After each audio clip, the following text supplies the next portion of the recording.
Charbel, directora del Programa de Derecho y de Salud Pública del ITAM. Bienvenida, Sofía, gracias por la comunicación. Hola Sandra, buenas tardes, gracias por la invitación. Primero, ayúdanos a recordar el origen del INSABI, cómo surge, de dónde y cómo fue posible que ayer la Cámara de Diputados aprobara su extinción sin discusión y sin diálogo. El INSABI surge por el plan del presidente de la República de que hubiera salud para todos todo el tiempo, o sea, una cobertura universal, y a eso se refiere cuando dice como en el sistema de Dinamarca.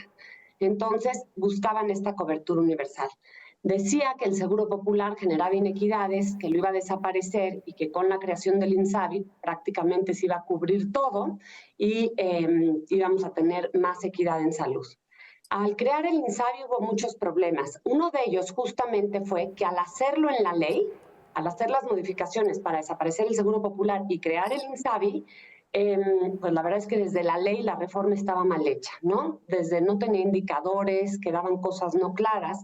Y otro problema muy importante es que nunca hicieron en tiempo reglas de operación. Entonces, pues tenías algo ahí que no sabías cómo operar. Súmale la pandemia, súmale pues la modificación que había surgido el mecanismo de compra, que justamente terminó estando en las manos del INSABI, generando un terrible desabasto, ¿no?, de medicamentos e insumos. Entonces, el INSABI no funcionó. Empezó a firmar con algunos estados para la población sin seguridad social que quedaran cubiertos, buscando centralizar la función de la salud, incluso para temas de atención médica. ¿Y por qué digo esto? Porque los países que centralizan partes del tema de salud no centralizan la atención médica. Cada estado es muy distinto, las necesidades de cada población, norte, sur, etcétera, pues son muy distintas. Entonces el tema de la centralización no funciona. Y además, pues las personas más cercanas que conocen a su población son las que están en el estado. Y ahora, con esto, el INSABI sería el responsable de todos estos temas, ¿no? Entonces, así se creó el INSABI, así fracasó el INSABI, ni mejoró la atención, ni se lograron las compras. Justamente como nos comentas, el INSABI sustituyó al Seguro Popular a inicios del 2020, meses antes de que llegara la pandemia de COVID a México. Esto reveló la crisis de esta institución y además mostró que los problemas en materia de salud seguían o empeoraban, como son, ya lo decías, falta de medicamentos, escasez de las consultas y atención deficiente para los mexicanos que no tenían seguro social, y quienes lo tenían también enfrentaban y enfrentan un sistema que está saturado. Ahora se pretende que el IMSS absorba este compromiso. En tu opinión, ¿esto es razonable en términos prácticos? ¿Qué va a pasar con las personas que no tienen seguro social?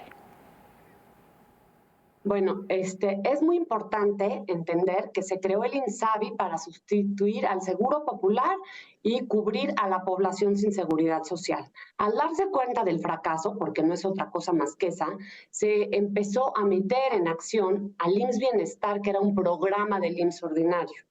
Se dieron cuenta que tampoco iba a ser factible y entonces crean el IMSS Bienestar, órgano descentralizado. Órgano público descentralizado. Esto ha creado mucha confusión, ¿no? Tantos nombres, INSABI, pero lo que tiene que ver ha creado mucha confusión. Una de mis preocupaciones es darme cuenta, en lo poco que vemos en esta iniciativa aprobada por diputados, que esperemos que los senadores realmente la lean, es que no hay grandes cambios o cambios importantes de lo que se había puesto para el INSABI y de lo que ahora se pone para IMSS Bienestar.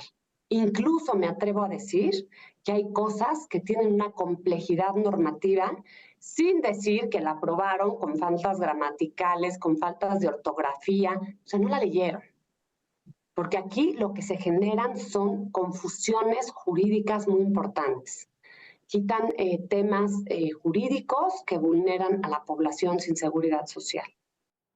Es que sí, hay mucha confusión y por eso tan importante aclararlo gracias a tu participación. Te preguntaría, mencionabas sobre las diferencias entre los estados. ¿Sería una buena oportunidad justamente para legislar en temas de salud para cada estado? Aquí hay un tema bien complicado de acuerdo a lo que se entiende de la iniciativa, porque aquí lo que dicen es cada estado va a firmar un convenio con el IMSS Bienestar. Ahora imagínate tú, para el IMSS Bienestar, pues va a ser diferente tal vez su convenio de coordinación con Nayarit que con Tlaxcala, que con Puebla y Chiapas. Estas diferencias, manejarlas desde el centro va a ser bien complicado, porque el centro, pues el IMSS Bienestar, va a ser el encargado de la prestación de los servicios. A mí me parece una burocracia innecesaria, pero esa no es la que más me preocupa. Adicionalmente, en el Fonsavi, que es el fondo donde entraba el dinero y que eran antes pues para las enfermedades catastróficas, desde que estaba el INSABI, pues lo usaron un montón para COVID y no tenemos mucha facilidad para ver en qué se usó, pero además le cambiaron el objeto. Cada estado parecería que va a poner dinero en ese fondo para que luego la federación dé la atención a cada estado. O sea, es una complejidad entre estados y federación y centralizo la atención, muy preocupante el seguimiento que vamos a poder dar de este dinero. Y sobre todo cuando está ahora atorado el problema con el INAI, en el INAI. Bueno, por supuesto, mira, desde que surgieron los convenios, los primeros convenios con las entidades federativas, desde que surgieron los convenios con las entidades federativas, uno de los temas era que no los podías conseguir. O sea, si tú como civil o académico decías, quiero ver cómo firmaron con Nayarit, imposible. Nadie los tenía. Lo lograbas vía INAI y a regañadientas, pero lo lograbas.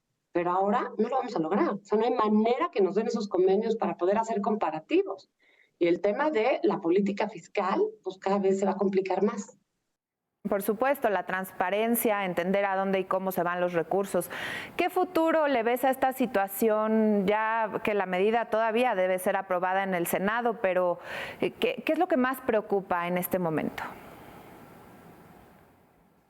Mira, la verdad, así como está, no vislumbro nada muy positivo y me preocupa mucho porque es la población sin seguridad social la que más afectada se va a ver. Me preocupan muchos temas, ¿no? Que no podemos tocar aquí cada uno de los aspectos normativos, pero sí me preocupa decir que no hay claridad ni transparencia frente a las enfermedades catastróficas o conocidas de tercer nivel que generan gasto de bolsillo. Me preocupa mucho eso en un sistema de salud que no solamente ha crecido el gasto de bolsillo para las personas sin seguridad social en las últimas encuestas, sino que adicionalmente, incluso para derechohabientes del IMSS, del ISSSTE, etcétera, están gastando de su bolsillo más y más.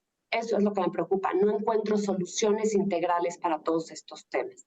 Se busca un poco de rectoría, se busca modificar algunas cosas, no necesariamente todas son buenas, hay unas muy negativas. Espero que no pasen senadores y que realmente se pongan a trabajar en una mejor iniciativa. Así es, veremos qué sucede en Cámara de Senadores y seguramente tendremos una nueva conversación, Sofía Charbel. Muchísimas gracias, mientras tanto, por estos minutos. Sofía es directora del Programa de Derecho y Salud Pública del ITAM. Muy buenas tardes.